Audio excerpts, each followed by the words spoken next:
행복한 4월 마음 따뜻하게 보내세요. 라디오 서울이 함께합니다.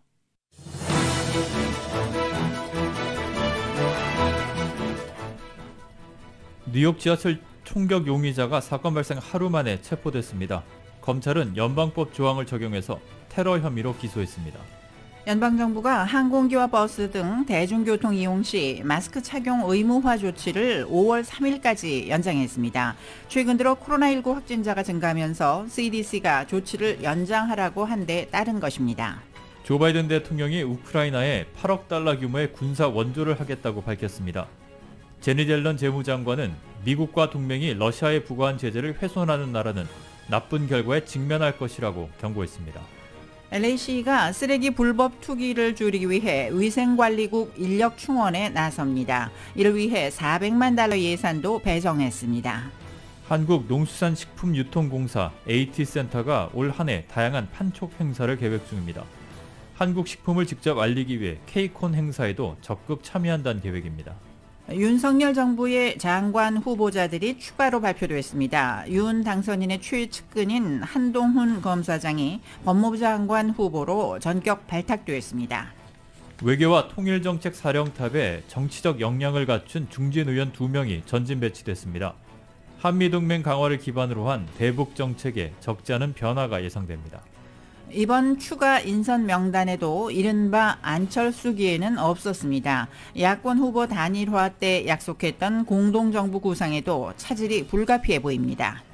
6일 지방선거에서 오세훈 서울시장이 국민의힘 후보로 나설 경우 더불어민주당 후보군을 모두 앞선다는 여론조사 결과가 나왔습니다.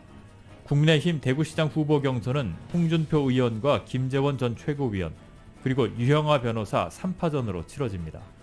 LA 다저스의 클레이튼 커쇼가 시즌 첫 등판에서 7이닝 퍼펙트 투구를 선보이며 첫 승을 올렸습니다. 오늘 뉴욕 증시는 1분기 기업들의 실적 시즌이 본격 시작된 가운데 상승했습니다. LA 일대 오늘 밤과 내일 맑은 날씨가 이어지겠습니다. 바람이 5마일에서 10마일 정도로 불겠고 오늘 밤 최저 기온은 50도, 내일 낮 최고 70도로 예상됩니다. 공항에서부터 목적지까지 모바일 체크인과 첨단 공기순환 시스템을 통해 안전한 기내 환경과 여행을 제공하는 아시아나 항공 제공입니다.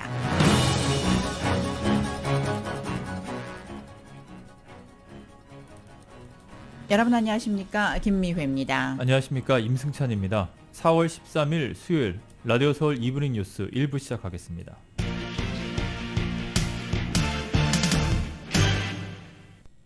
뉴욕의 출근길 지하철을 지옥으로 만들었던 총격 사건 용의자가 사건 발생 하루 만에 체포가 됐습니다.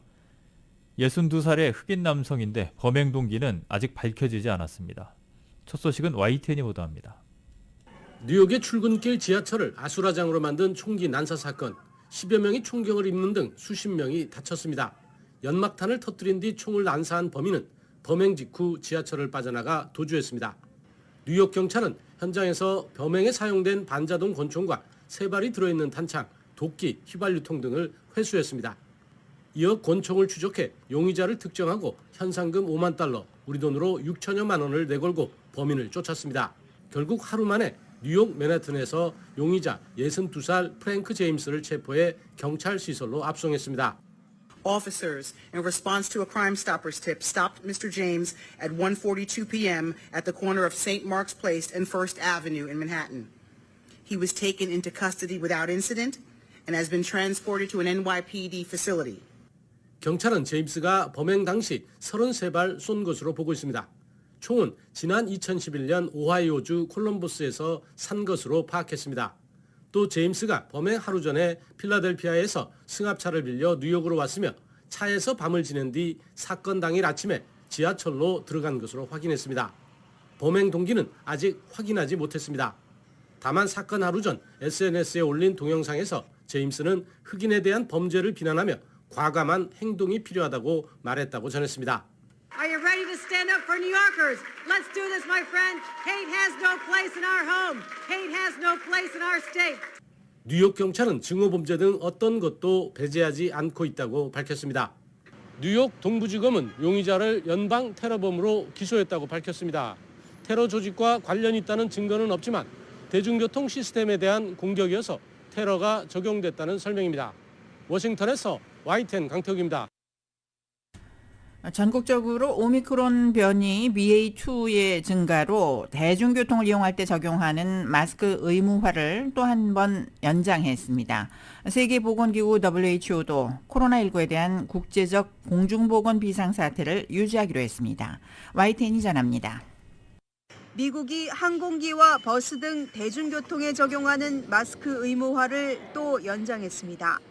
당초 오는 18일 끝날 예정이었지만 다음 달 3일까지 보름 더 늘렸습니다.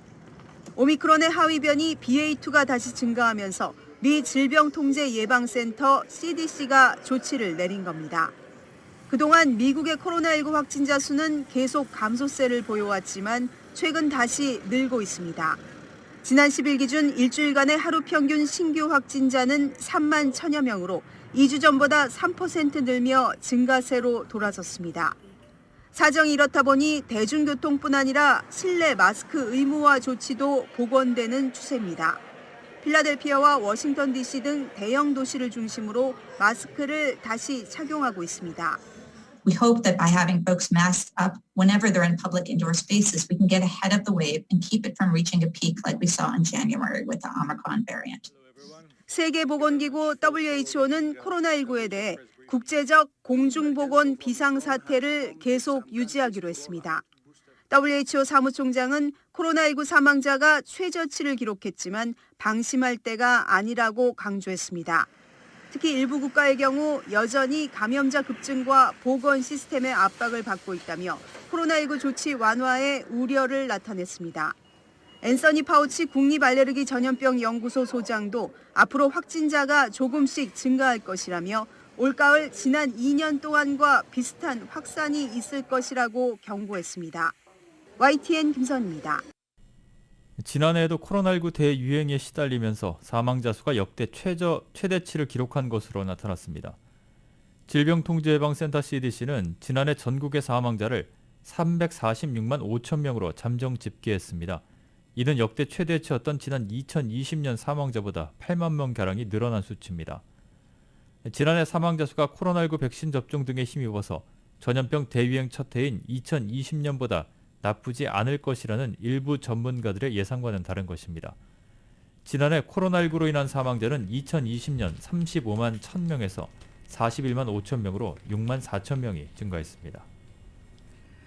백악관이 오늘 바이든 대통령이 올 봄 쿼드 정상회의 참석을 위해 일본 방문을 희망하지만 아직 외부에 공식화할 만한 구체적 일정은 없다고 밝혔습니다. 젠 사키 백악관 대변인은 오늘 브리핑에서 바이든 대통령의 일본 방문 일정과 방일 전후로 한국을 찾을 가능성에 대해 공유할 만한 내용이 있는지에 관해 질문을 받았습니다. 사키 대변인은 이에 아직은 별로 없다며 내가 말해줄 수 있는 것은 바이든 대통령이 올 봄에 쿼드 회담을 포함해 도쿄로 여행하기를 고대한다는 점이라고 말했습니다. 또 곧 여러분 모두에게 상세히 알릴 더 많은 내용이 있길 희망한다고 답했습니다. 바이든 대통령은 지난 11일 나렌드라 모디 인도 총리와 화상회담에서 5월 24일께 일본에서 만나길 고대한다고 말했습니다.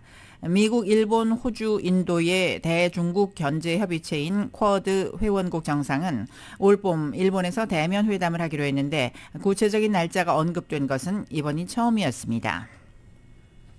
김정은 북한 국무위원장이 최근 서해 위성 발사장 현대화 작업을 지시한 가운데 이 발사장의 현대화와 확장 프로젝트가 완성되려면 1년에서 3년은 걸릴 것이라는 싱크탱크의 분석이 나왔습니다. 전략국제문제연구소의 북한 전문 사이트 분단을 넘어는 오늘 보고서에서 김 위원장의 지시대로 모든 작업이 완수되려면 투입되는 자원에 따라 이 정도의 기간이 걸릴 것이라고 전망했습니다. 보고서는 올해 들어 촬영된 위성사진엔 VIP 주택구역에 주차된 차량, 발사대 주변의 운송수단, 그리고 보급품 등 부수적인 활동만이 감지됐다며 일각에서는 이를 해당 시설의 현대화 작업이나 위성발사 징후로 부적절하게 평가하고 있다고 주장했습니다. 미주 한인 역사상 세 번째이자 한인 1.5세로서는 처음으로 연방 종신직 판사에 오른 존 리 시카고 연방법원 판사가 연방 항소법원 판사로 영전할 전망입니다. 백악관은 오늘 5명의 신임 연방판사 지명자를 발표하면서 리 판사를 제7연방항소법원에서 근무하게 될 최초의 아시아계 미국인이라고 소개했습니다. 리 판사가 연방법원 일리노이 북부지원 판사에 취임한 지 10년 만입니다.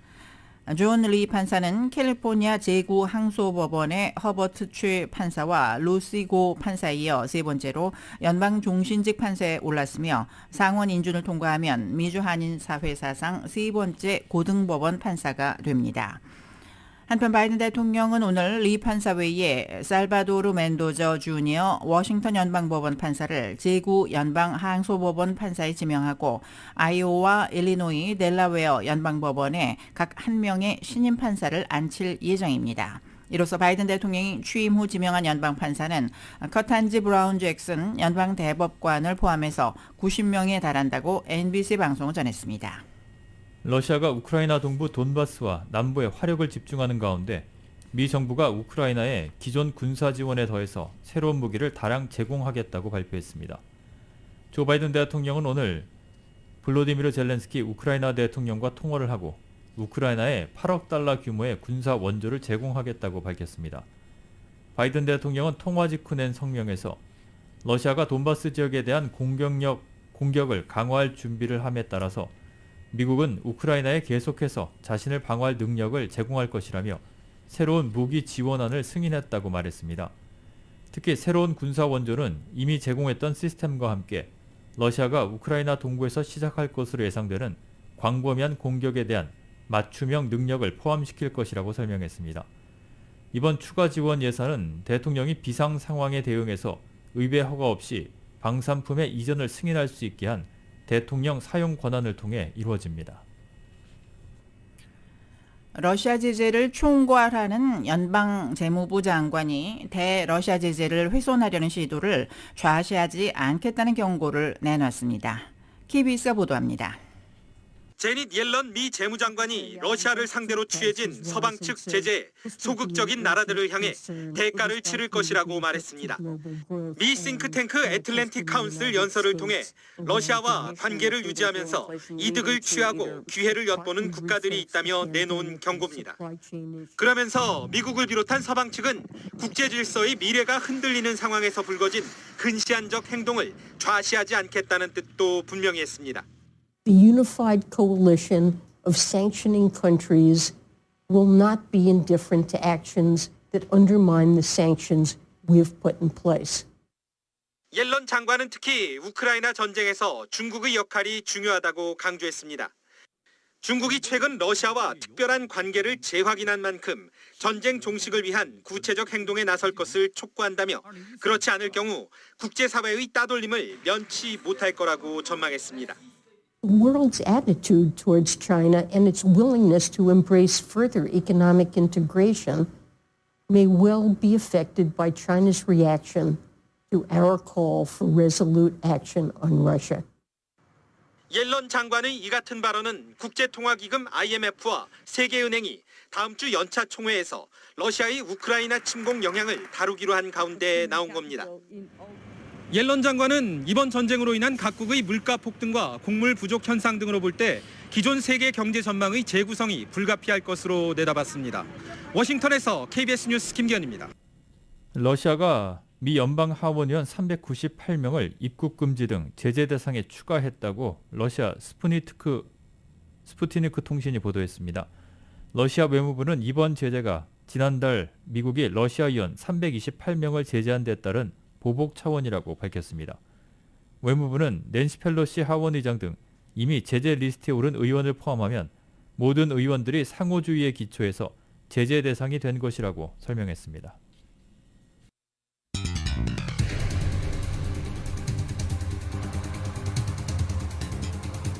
라디오 서울 이브닝 뉴스 1부, 이 시간은 LA와 가든그로브 두 곳에서 모시는 금강안경검안과 1250만 불 교통사고 최고보상 교통사고 전문 천재 변호사 리차드 호프만, 주류 언론과 유명 인사들을 감동시킨 미주 판매 1위 카후나 마사지 체어, 한인기업의 자랑 카후나 마사지 체어, 온오프 PRGR, 야마하 14, MU 스포츠, 전미국 독점 총판, 올림픽 골프에서 함께 보내드립니다.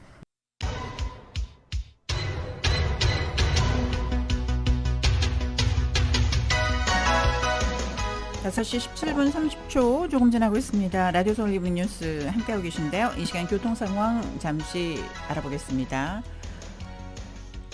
405번 프리 노스 방면입니다. 게티센터 드라이브 구간부터 속도가 많이 떨어지기 시작하고 있습니다. 모레가 드라이브 구간부터는 10마일대로 느리게 움직이면서 내셔널 블루버드 인근까지 정체가 계속되고 있습니다. 10번 프리웨이 이스트 방면 피코 블루버드 구간부터 10마일 또는 10마일 미만으로 속도 많이 떨어지고 있는데요. 특히 크랜샤 블루버드 구간부터 후버 스트리트까지 거의 서 있다시피 한 형편입니다. 이 밖에 추돌 사고 발생하거나 히트앤런 사고 발생한 지역들도 있습니다. 134번 프리웨이 웨스트 방면 부에나 비스타 스트리트 출구에 조금 전 추돌 사고 일어났습니다.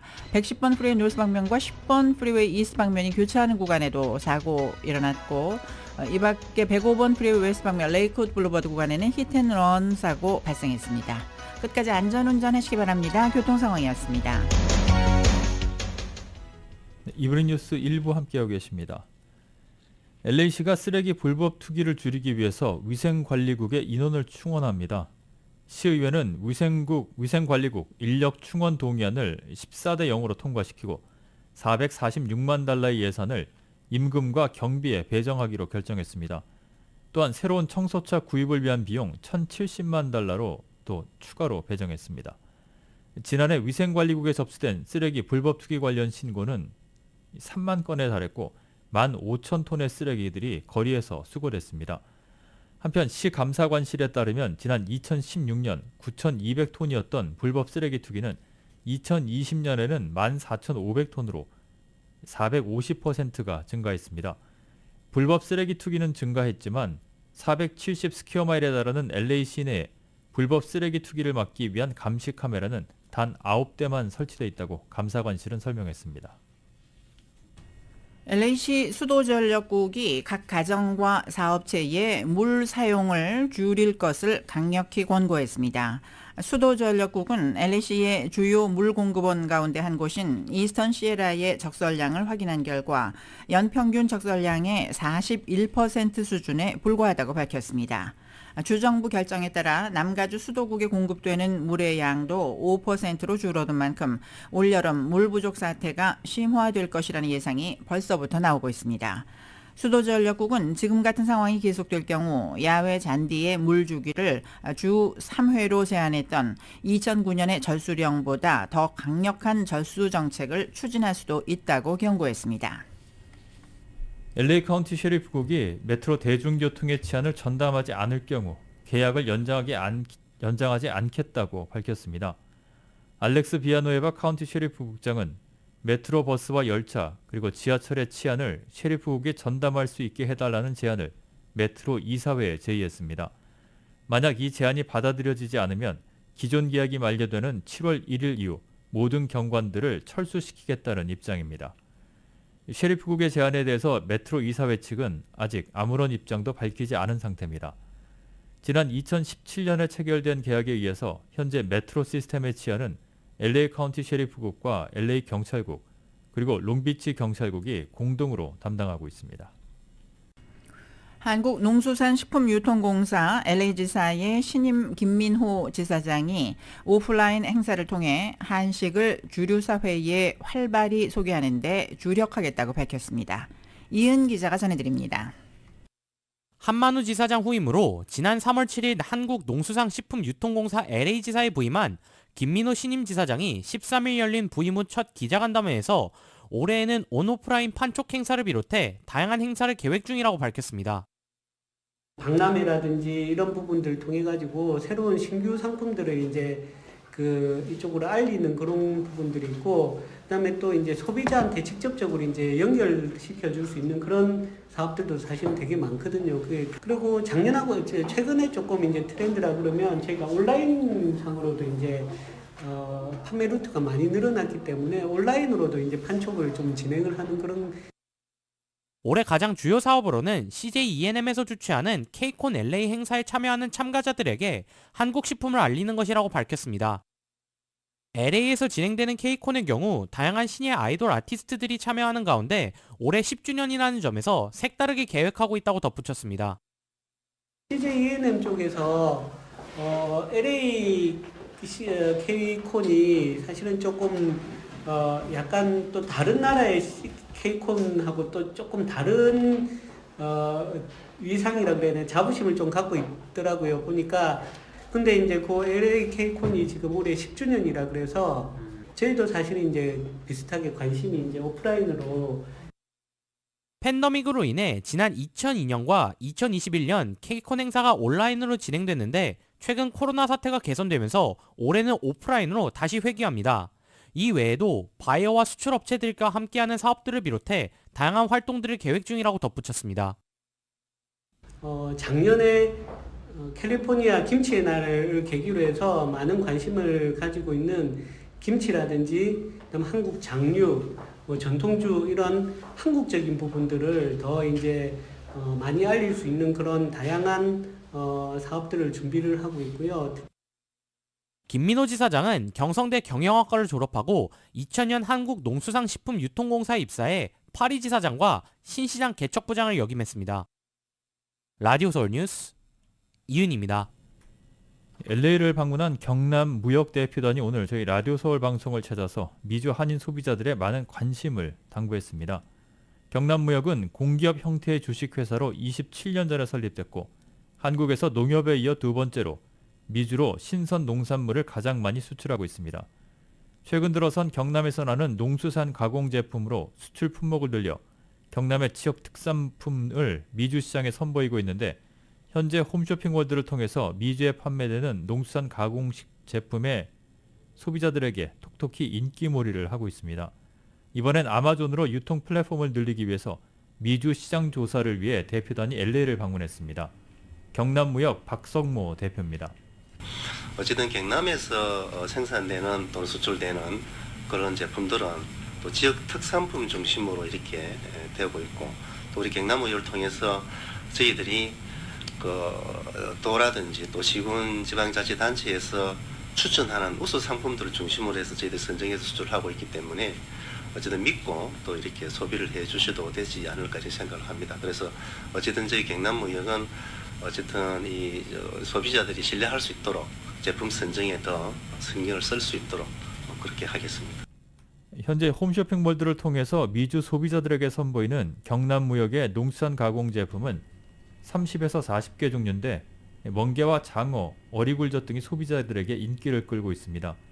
경남무역의 미주시장 수출 규모는 400만 달러 상당인데 이를 1000만 달러까지 끌어올리는 것이 목표라고 밝혔습니다.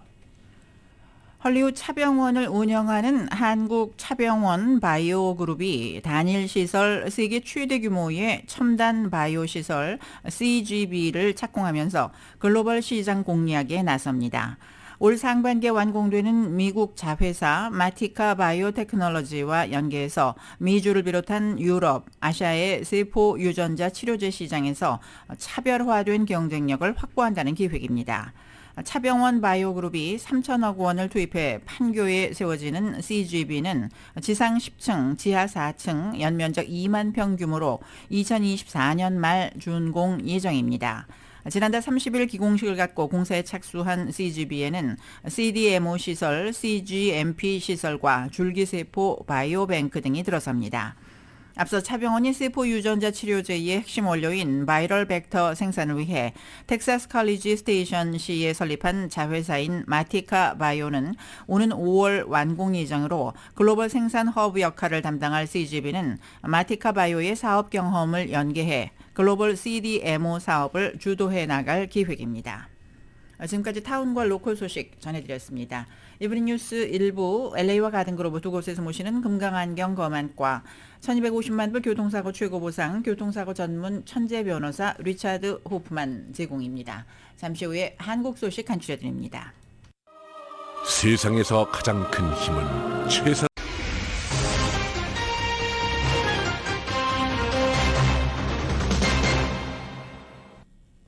이브닝 뉴스 일부 한국 소식입니다.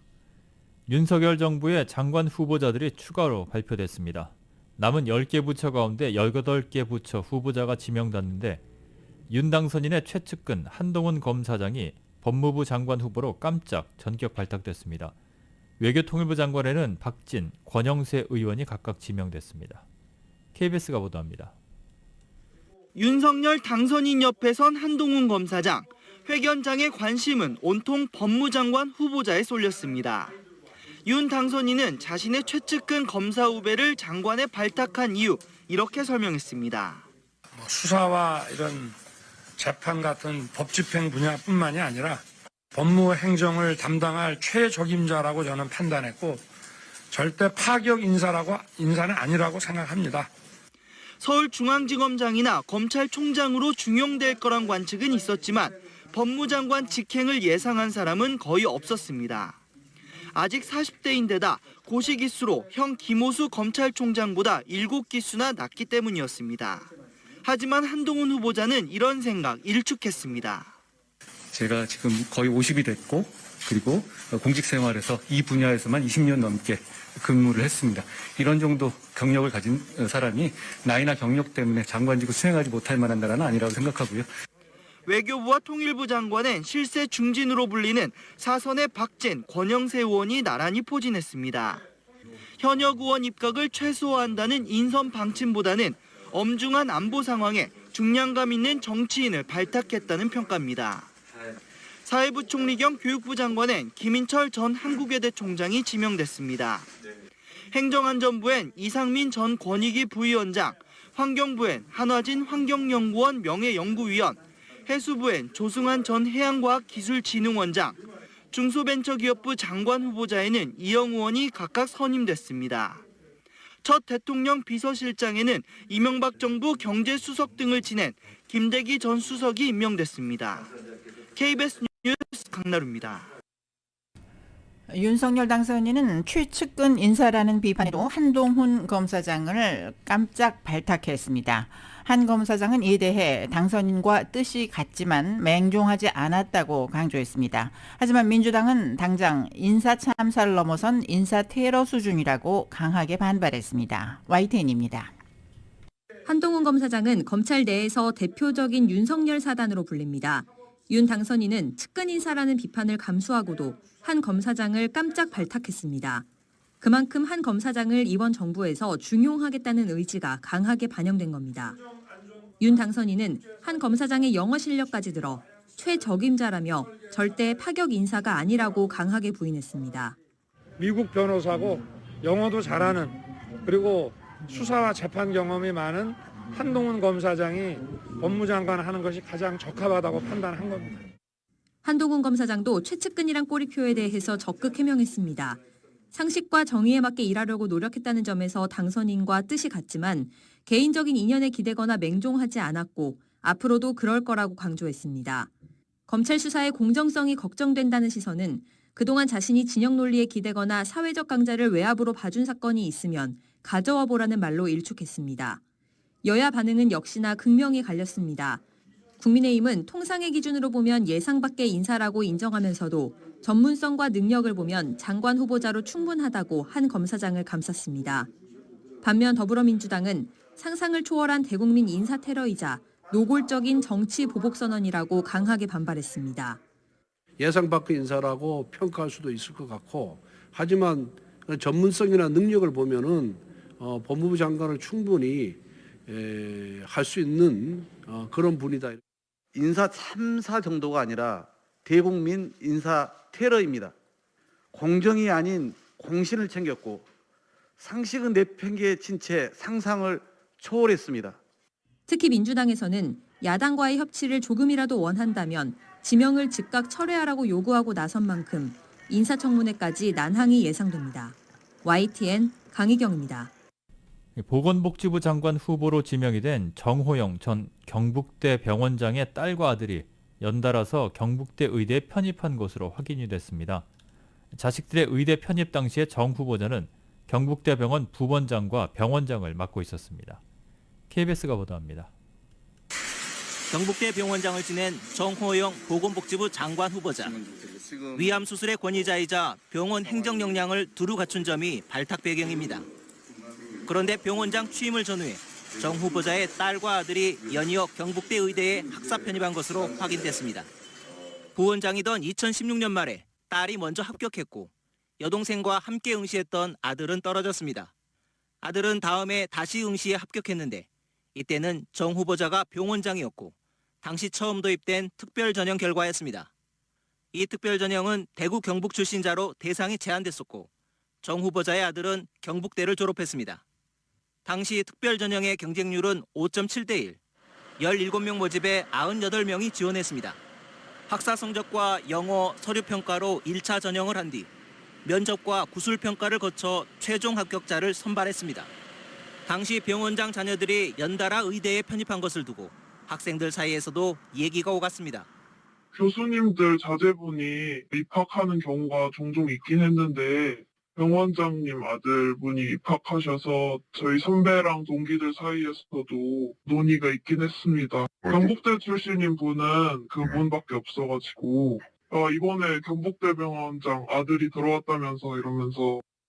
이에 대해 후보자 인사청문 준비단은 학사 편입 모집 요강에 따라 적법한 절차로 부정의 소지 없이 편입했다는 것이 후보자의 입장이다. 자세한 사항은 청문회를 통해 설명하겠다고 밝혔습니다. KBS 뉴스 송명훈입니다. 윤석열 당선인은 외교와 통일정책사령탑에 정치적 역량을 갖춘 중진 의원 2명을 전진 배치했습니다. 한미동맹 강화를 기반으로 한 대북 정책에 적지 않은 변화가 예상되는데 한반도 긴장관리가 최우선 과제가 될 전망입니다. YTN이 보도합니다. 박진 외교부 장관 후보자는 문재인 정부의 외교 안보 정책이 미중 신냉전 속에서 총체적 난국에 빠져 있다고 진단합니다. 정부가 북한과 중국에 기울면서 한미동맹이 약화된 점을 가장 큰 요인으로 지적했습니다. 한미동맹이 이렇게 표류하는데 외교부 목소리는 전혀 들리지 않고 있습니다. 이에 따라 종전선언 등 한반도 평화 프로세스에서 벗어나 한미 포괄적 전략동맹 강화에 초점을 맞출 것으로 보입니다. 국방부 장관 후보자의 한미 군사관계에 밝은 이종섭 전 합동참모본부 차장이 내정된 점에서 엿볼 수 있듯이 한미의 대북 억지력을 높이면서 외교적 해법을 모색할 것으로 전망됩니다. 박 후보자는 입장문에서 어느 때보다 외교의 중요성이 높은 엄중한 시기이기에 무거운 책임감을 느낀다며 외교에는 오직 국익뿐이란 자세로 임하겠다고 밝혔습니다. 박 후보자와 호흡을 맞출 통일부 장관에 같은 사선의 권영세 의원이 지명된 점은 눈여겨볼 부분입니다. 통일부 폐지를 반대해온 실세 중진 의원이 발탁됨에 따라 남북교류와 대북 인도적 지원 등 통일부 고유 업무에 무게가 실릴 것으로 보입니다. 원칙에 근거해서 또 그러나 다른 한편으로는 이 구체적인 사안에 있어서는 실용적이고 합리적인 그런 결정을 해 나가겠다 이런 말씀을 드릴 수 있겠습니다. 북한이 도발 수위를 높이고 있어 새 정부 출범 초기부터 한반도 긴장 관리라는 난제에 직면할 전망입니다. 여기에 미중 갈등과 우크라이나 사태, 글로벌 공급망을 비롯한 경제 안보 현안, 한일 갈등 등 만만치 않은 과제를 안고 있습니다. YTN 이교준입니다. 1차 내각 발표에 이어서 윤석열 정부의 추가 인선 명단에도 이른바 안철수계는 없었습니다. 인사 갈등이 장기화할 것이란 예상 속에 야권 후보 단일화 때 약속을 했던 공동정부 구상에도 차질이 불가피해 보입니다. 이 소식은 YTN이 보도합니다. 내각 추가 인선에서 윤석열 당선인이 가장 먼저 발표한 건 김인철 사회부 총리 겸 교육부 장관 후보자입니다. 공정한 교육의 기회와 교육의 다양성을 설계해 나갈 적임자라고 판단했습니다. 안철수 인수위원장이 추천했다는 최진석 서강대 명예교수 대신 하마평도 없었던 깜짝 인사입니다. 국민의당 이태규 의원의 인수위원직 돌발 사퇴에 이어 인사에 조언 과정이 없었다는 안철수 위원장의 작심 발언까지 이어졌지만 지금까지 지명된 장관 후보자 16명에 끝내 안철수계는 한 명도 포함되지 않은 겁니다. 윤 당선인은 누구 사람인지는 중요치 않다고 거듭 강조했습니다. 안철수계 좀 중용 가능성에 대해서는 조금 언급이 어려우실까요? 원칙을 말씀드렸잖아요. 거기에 부합하면 어느 계고 상관이 없어요. 거기에 부합하지 않으면 안 되는 것이고. 안철수 위원장은 묵묵부답 말을 아꼈습니다. 몸으로 마시지 마시고. 네네네. 가실게요. 네네네. 다음부터 일정이 있어요. 네네.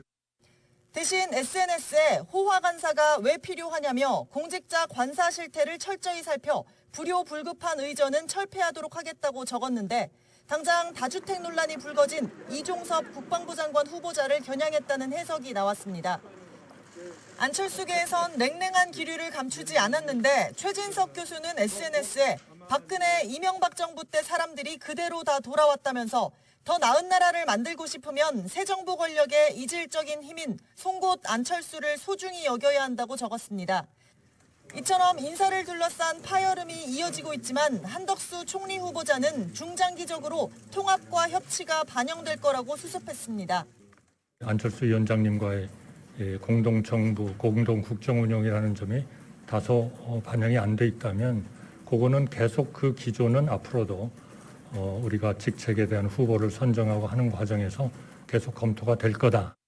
그러나 갈등이 길어지면서 인수위 안팎 개선, 윤석열 정부 출범 이후 이른바 공동국정운영 역시 차질을 빚을 거라는 잿빛 전망이 힘을 얻고 있습니다. YTN 조은지입니다.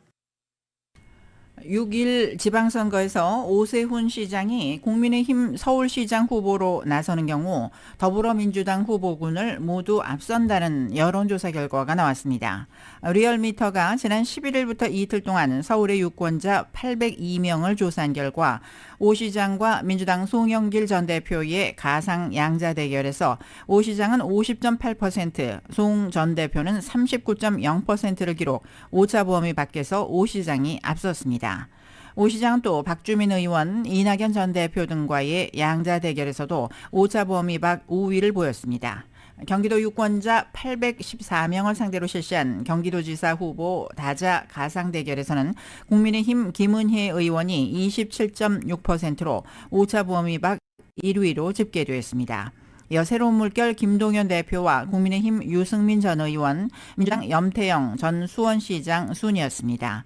양자 가상 대결에서는 김은혜 의원이 43.2%를 얻으면서 김동연 대표와 오차 범위 내 접전을 벌였지만 유승민 전 의원과의 가상 대결에서는 김동연 대표가 오차 범위 밖에서 우세한 것으로 나타났습니다. 지금까지 한국 소식이었습니다. 이브닝 뉴스, 주류 언론과 유명 인사들을 감동시킨 미주 판매 1위 카후나 마사지 체어, 한인기업의 자랑 카후나 마사지 체어, 온오프 PRGL, 야마하 폴틴, M뉴 스포츠, 전미국 독점 총판, 올림픽 골프에서 보내드립니다.